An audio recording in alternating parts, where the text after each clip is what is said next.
The village of Mill Creek was known as the final stopover before the mountain range flanked by unyielding wilderness. It was the kind of place where you wouldn't expect to house paranormal encounters, but a chilling reality awaited me there, far beyond city life chaos and peaceful countryside idyll. I'd moved into a 2-story house on the outskirts, one which had been left deserted for years. Its crimson paint peeled away like old memories, and the sturdy hardwood floors creaked their ancient welcome. Encircled by the numinous forest and largely set apart from casual village interaction, the house was my break from the mundane and my stride into solitude. Yet, solitude but stretched the horizon until the first occurrence. As the summer days grew shorter and the heady musk of approaching winter hung in the air, I noticed something strange. Objects started to shift locations. Keys that were on the table would end up on the windowsill, moved overnight. My favorite coffee mug from the kitchen rack would mysteriously show up on the dining table.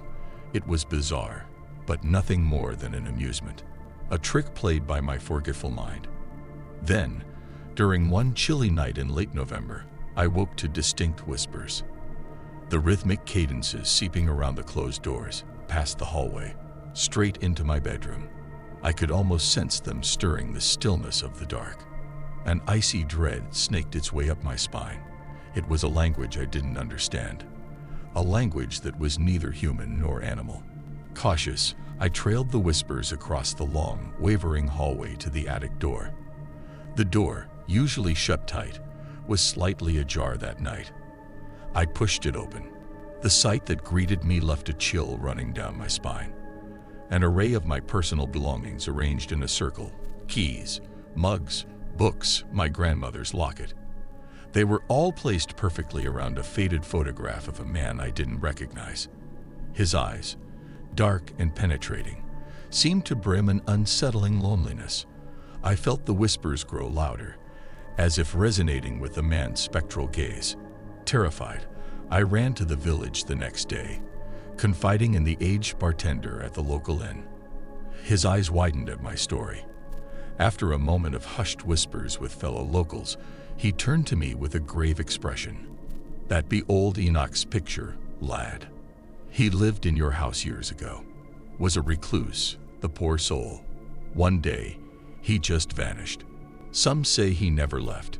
His words trailed off, leaving behind a cloud of unspoken fear. Each night after, the whispers grew louder, more insistent. The solitude I sought had become a burdensome dread. I felt watched, followed. I had moved for peace, not for a ghostly audience. One night, my sanity hanging by a thread, I mustered the courage to face it. As the whispers rolled in, I sat cross-legged in the attic, the disarrayed remnants of Enoch's life in front of me. "Why are you here, Enoch?" I found myself asking, my voice a trembly echo in the stillness. A hushed silence ensued, heavy and suffocating, interrupted by a quiet whisper, fragmented but clear. "I've been lonely. So lonely." His words resonated within me. I had been lonely too. Suddenly, the lines of fear blurred into understanding. Was this what companionship looked like in solitude? The living man and a lingering spirit, both yearning for connection. I replied, my voice less shaky, "Well, Enoch, we can be alone together." Somehow, the atmosphere felt lighter. The items ceased moving. The whispers calmed. In this chilling union, my old house seemed to breathe a sigh of relief, no longer haunted by heart-wrenching loneliness. It wasn't threatening, just echoing with a melancholic yearning for human interaction. Did I live in a haunted house? Yes. Did I ever feel scared afterward? No. The rabbit hole of horror had instead led me to an uncanny companionship, a testament to the human spirit's deep-seated need for connection, even if it transpired amidst spectral whispers in a curious old house at the edge of an obscure village.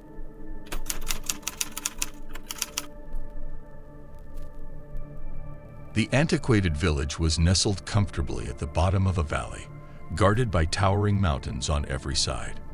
Mysterious yet serene, it held an inexplicable allure for anyone desperately seeking an escape from the modern world. just like me. I moved into a charming, stone-built cottage in the heart of the village. It was quaint and comfortable, with a thatched roof and a hearty fireplace that promised warmth and solace. Details like the ivy-overrun walls and a rusty iron knocker made me feel like I had stepped back in time. The idyllic peace of the village life was, however, short-lived. I began experiencing uncanny events soon after I settled. Things like my journal pages fluttering of its own accord or the constant feeling of an unseen gaze pricking my skin weren't easy to ignore. But jarring of all was an old music box in the attic that played eerie, melancholy tunes of the strike of midnight, despite being broken and coated with decades' worth of dust. One night, while I was fighting the unending solitude with the hum of a crackling fire and a dog-eared book, the music box's haunting melody resonated through the silent cottage. Gathering my courage, I went up to the attic, the continuous sound reverberating through the wooden walls and chilling my bones. "Why won't you be quiet?" I whispered desperately into the dimly lit room, the dust particles forming ghostly patterns in the moonlight.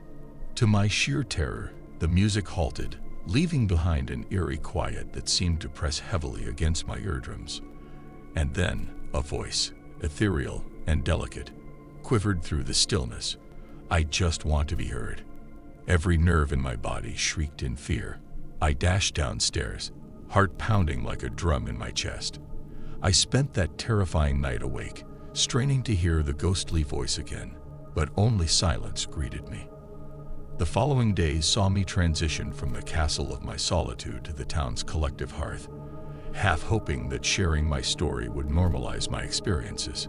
Mrs. Maddox, the elderly lady who ran the local bakery and had lived in the village longer than anyone else, listened silently to my fear-stricken recollections. Her wrinkled face grew paler as I spoke, and she cast worry-filled glances at the other villagers. "You're living in Lyric's house," she whispered grimly to the astonished townfolk. She then recounted the tale of Lyric, a young spinster from the last century who had an enchanting voice but was tragically mute. Her only means of expression was through her music box, accompanying her soundless singing every night. Many believe her spirit still dwells in that cottage, forever longing to voice her songs to the world. Mrs. Maddox concluded, her voice barely audible. Horrified yet desperate, I returned to my cottage that night with a whirlwind of thoughts. Lyric and we were the same. I had sought the refuge of this secluded village to fill the emptiness accumulated from years of social estrangement, while Lyric was doomed to a lonely existence where her voice could not transcend the boundaries of her earthly life. That night, like clockwork, the lonely melody flowed from the attic. Trembling, I climbed the stairs, standing at the attic door, the haunting tune wrapping around me like a spectral hug. "I hear you, Lyric," I found myself whispering, my voice steady amidst the eerie music. Suddenly, a warm rush seemed to pass right through me, as if the very air vibrated with a sense of relief. The melody continued playing each night, and slowly but surely, the fear was replaced with an odd kinship, an unspoken coexistence. The spectral gaze became less invasive, even welcome at times. My move for solitude brought me a spectral companion. The cottage wasn't an echo chamber of haunting past terror anymore, but a sanctum of mutual, sympathetic solitude. This spectral tale isn't just an eerie chronicle of nocturnal melodies, but a testament to the bond between two kindred spirits, one living, seeking escape from the world, and the other inhabiting a spiritual realm, craving to be heard in an endless silence. A dance of spectral melodies and earthly solitude. Our stories intertwined into an eerie yet poignant ballet under the moonlit skies of the hidden village.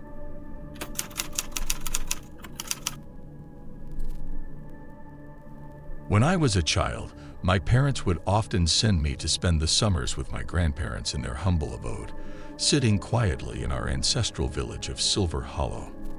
The house, a relic of the past, trudged generously across a sprawling plot dotted with old oaks and shadowy pines.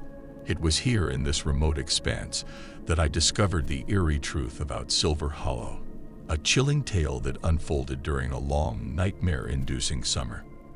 From the moment I stepped off the train and was encased in my grandmother's warm embrace, something felt off. As we made our way to their age-old domicile, in the horse-drawn carriage, the familiar humdrum of everyday village life seemed strangely out of tune. The cheerful chatter was gone.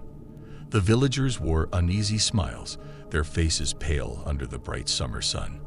After a welcome meal of my grandmother's comforting chicken soup and warm bread on that first evening, I saw Grandpa sitting alone on the porch.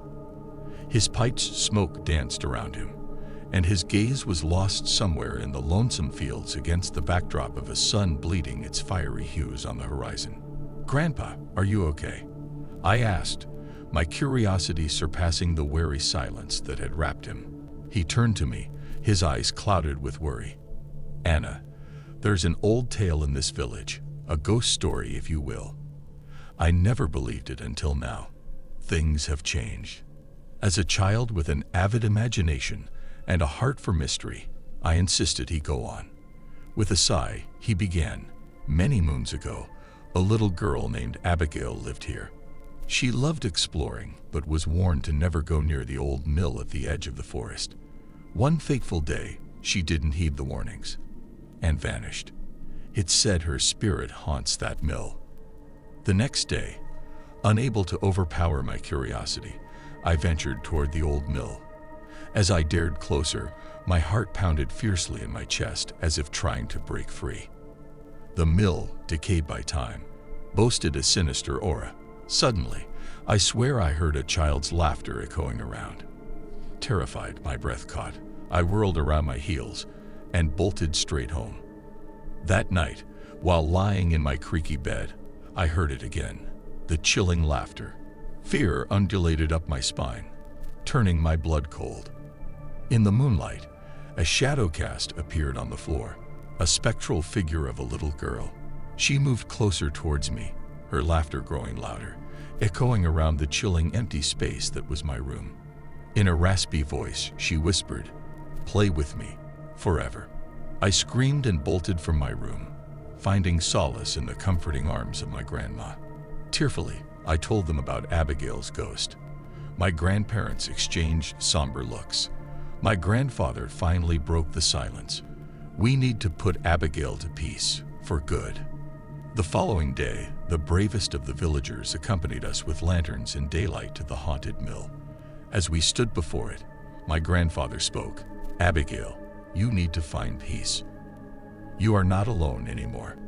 Suddenly, I spotted a ragged old doll, somehow familiar, lying by the mill's entrance. "Abigail's," whispered a villager. We quietly left the doll in the middle of the mill with a prayer, hoping to appease her spirit. That night, we waited with bated breath. Midnight came and went, no laughter, no shadows, no ghostly visits. I finally slept, the most peaceful sleep I'd had in days. The villagers reported no sighting of Abigail since that day. It seemed we had finally guided her to rest. That summer left a stale taste of fear in my heart. The recollection, although years old, sends shivers down my spine. The village was forever marked by poor Abigail's saga. The harmony resumed. The villagers laughed again. Children played in the lanes, but the mill retained its haunted aura, a stark reminder of the eerie summer, which felt like a distant yet vivid nightmare. The remnants of dread slowly dissolved over the years, but the tale of Abigail and her haunted mill became a part of me, a chilling anecdote for a fireside chat. The summer with my grandparents in Silver Hollow wasn't ordinary. It was a long, nightmarish journey peppered with fear, anticipation, and the eventual relief of an unnatural crisis. A journey that opened my eyes to a spectral world that weaved a ghostly thread into the rich tapestry of the village lore.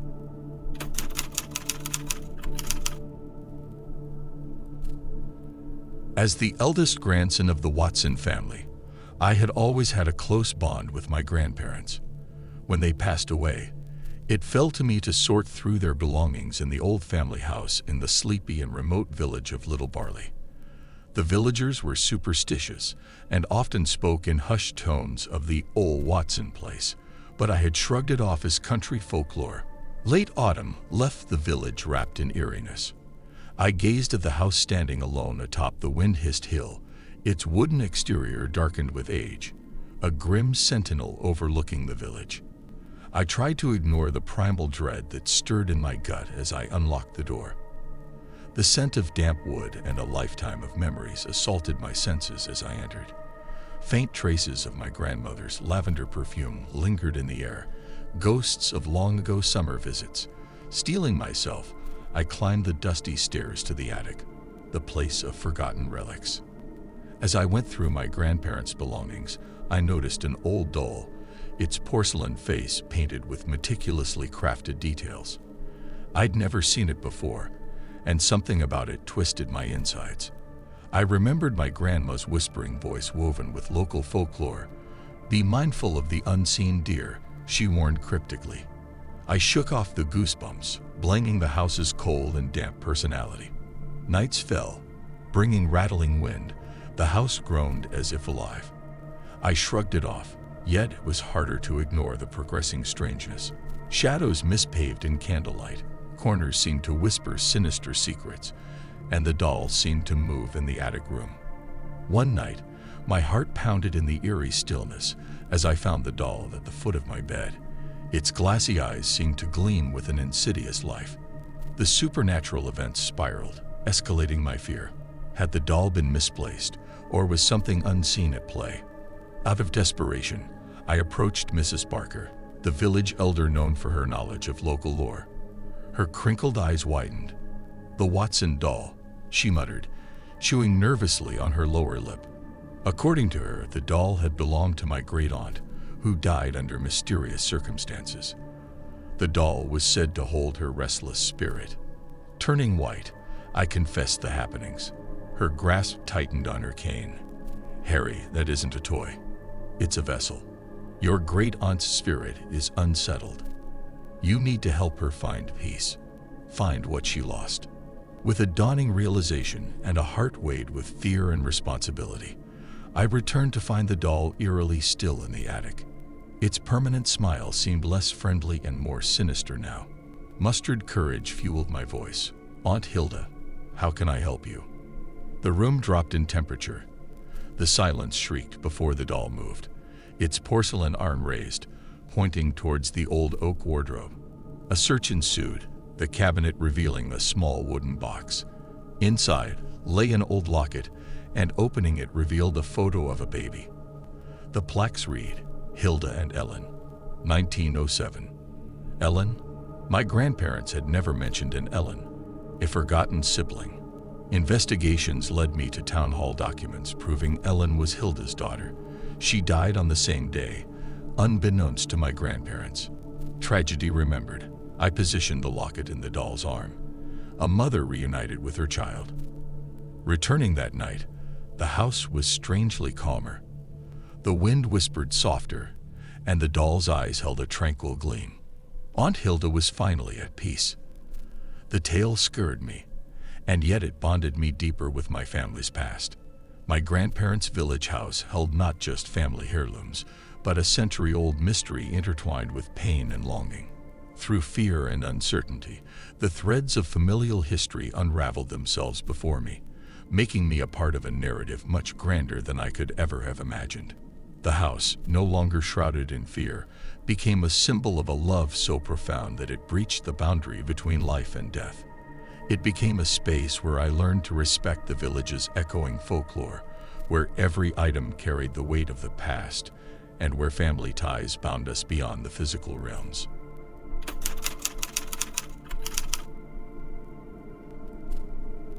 As I drove on the winding, forgotten path leading to the abandoned village of Milshaw Hollow, nestled amidst the undefined borders of Dartmoor and Exmoor, my heart pounded with unease.